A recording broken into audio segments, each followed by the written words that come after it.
একটা ছবি দিয়ে যদি আমরা বরবাদ হয়ে যাই সবাই, তো খারাপ কি, ভালোই তো। আমি তো চাই এরকম বরবাদ ছবি অনেক হোক, আরো হোক। শাকিব খানের জায়গায় তো কেউ যেতে পারে না, যে ওকে টেক্কা দিতে পারতো।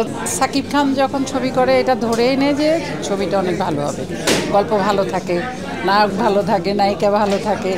অবশ্য হলে সবাই যায় শাকিব খানকে দেখার জন্য। আমরা হলে কেন যাই? নায়কটাকে দেখার জন্য, নায়িকা দেখার জন্য। কিছু গান থাকে ভালো ভালো, গল্পটা ভালো হয়। একটা ছবি দিয়ে যদি আমরা বরবাদ হয়ে যাই সবাই, তো খারাপ কি, ভালোই তো। তো দেখবেন যে এই একটা বরবাদের জন্য এরকম বরবাদ ছবি অনেক বানানো হচ্ছে।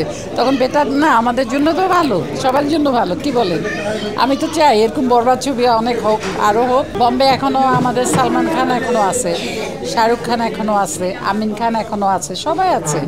তা এখন শাকিব খান থাকলে অসুবিধা কোথায়? ও যদি টেনে নিতে পারে, বাংলাদেশকে টেনে উঠাইতে পারে, তো আমরা তো মনে করি বেটার এটা। শাকিব খানের জায়গায় তো কেউ যেতে পারে না। কেউ যদি যেতে পারতো, যে ওকে টেক্কা দিতে পারতো, তাহলে ভাবতাম যে হ্যাঁ, ওকে দেওয়ার হবে না, ওর পরিবর্তে আরেকজন চলে আসছে। সেটা তো আর হয় না।